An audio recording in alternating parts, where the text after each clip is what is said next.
Nathan Van Tile here. I just got to New York. I'm supposed to help Hitesh out with his son and ask a few questions about INFINii. So let's go find him. I think this is the door here. It's open. Hitesh? Hang on. What the? Are you doing push-ups? I've been a part of this early on, and one thing that's been very attractive is the fact that how transparent you guys are with the entire business. So one thing that I'd like to know is what is happening with this pre-launch, if you could explain. Sure. Well, let's start with the basics. I think the most basic part is you knock before you enter somebody's room. Having said that, the first thing you have to understand is how different INFINii as a company is from a typical company. So we don't fit the typical model in many ways. And let's address what should happen in some people's minds at a pre-launch. When a typical company goes into pre-launch, what they're trying to do is get as many people in as possible, as quickly as possible, take all their money right away, and then you will slowly over time give them a reason to stick around. And I think that's a very dangerous business model. I think it leads to problems, not just in a compliance way, but it's just ethically not the right way to do business. So our aim is actually the opposite, because we aren't starting out as a nobody who doesn't have a user base. We have a very strong user base, and we are trying to restrict how many come in right in the beginning. So we had this whole concept in our mind. We're going to run with this invitation-only system.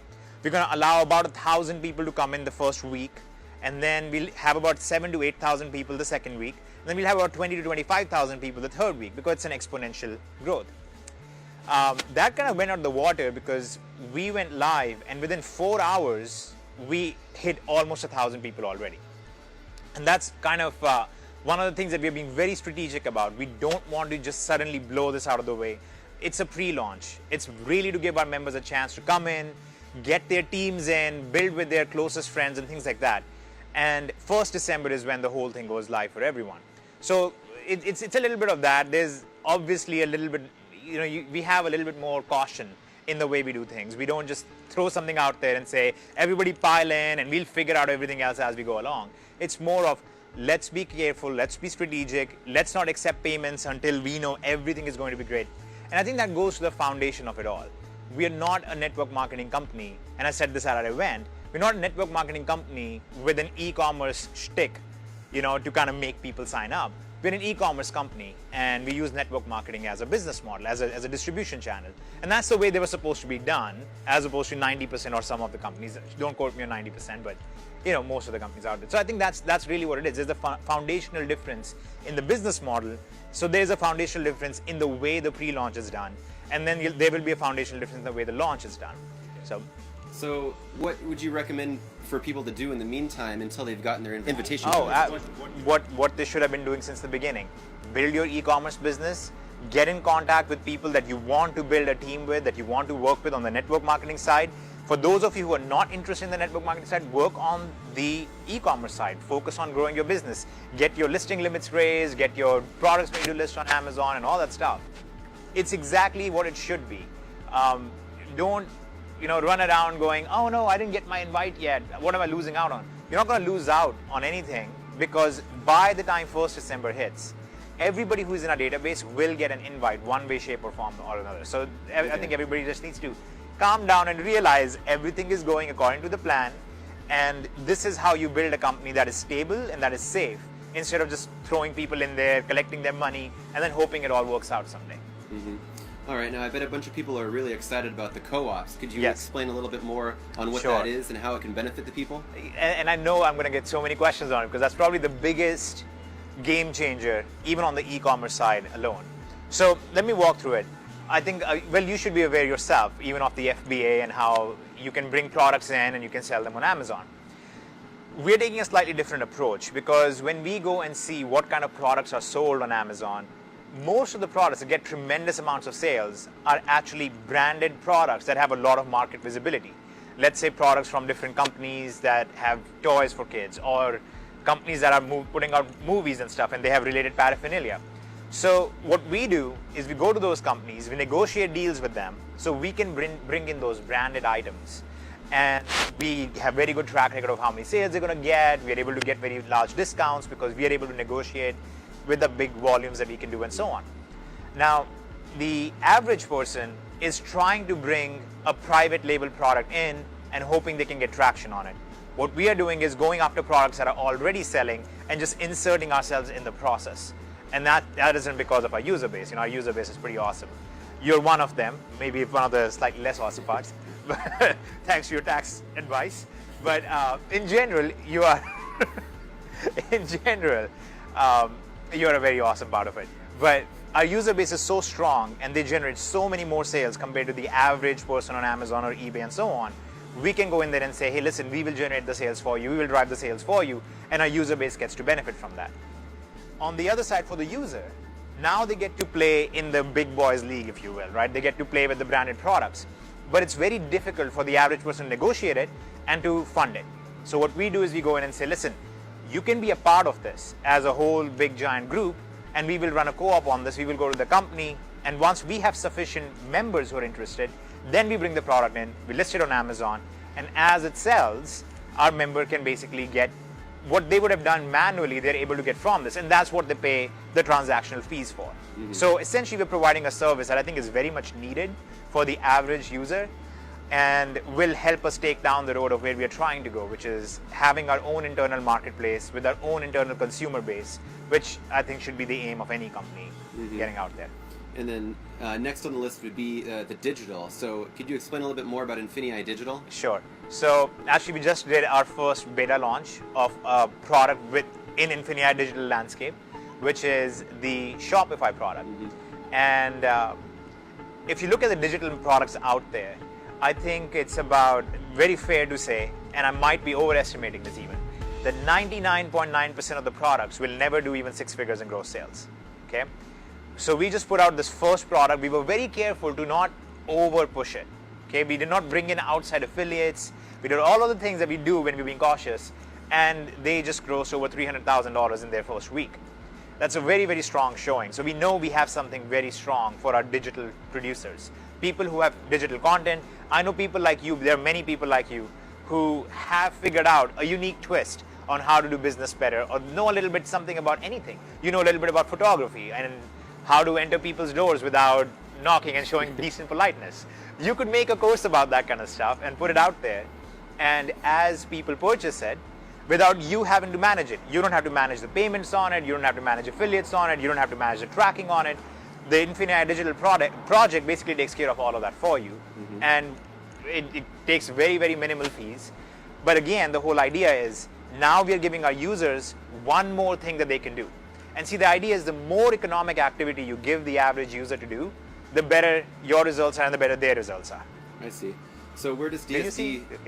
So where does DS Domination play in the entire picture of INFINii? It's essentially a product on INFINii. It always has been. That's the thing.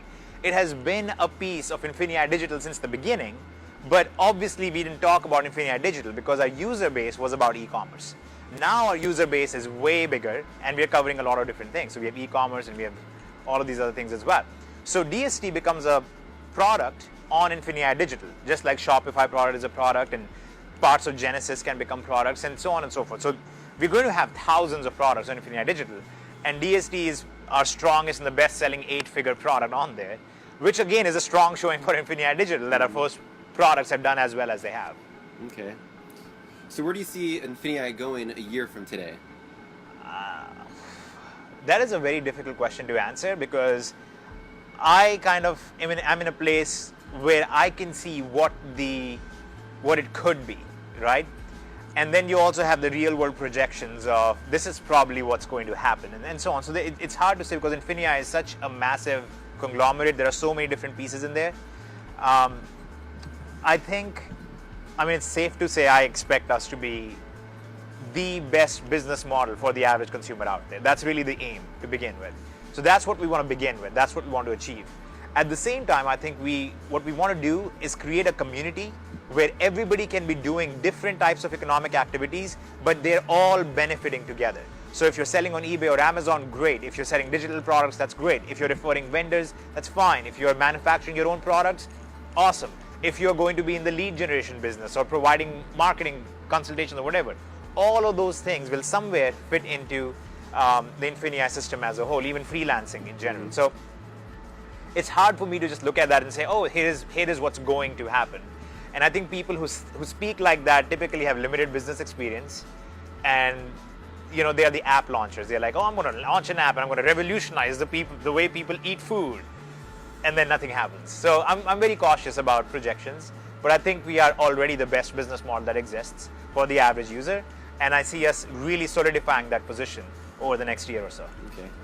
And then one question that I've seen a lot on Facebook is questions about trainings on each one of these moving parts in INFINii. Is there going to be trainings for vendors on how to Yes. plug in vendors? So all of this, so forth? yes, all of this training will be there over time as it becomes more and more relevant. One of the concerns that I have is if you have so many different directions that you can't just throw somebody out there, right? I mean, we're not born with 5 degrees given to us and saying, all right, go out and choose what you want to do. You take a long time nurturing that. You try and figure out over time what are your interests, what is your expertise, and then you go in that direction a little bit more.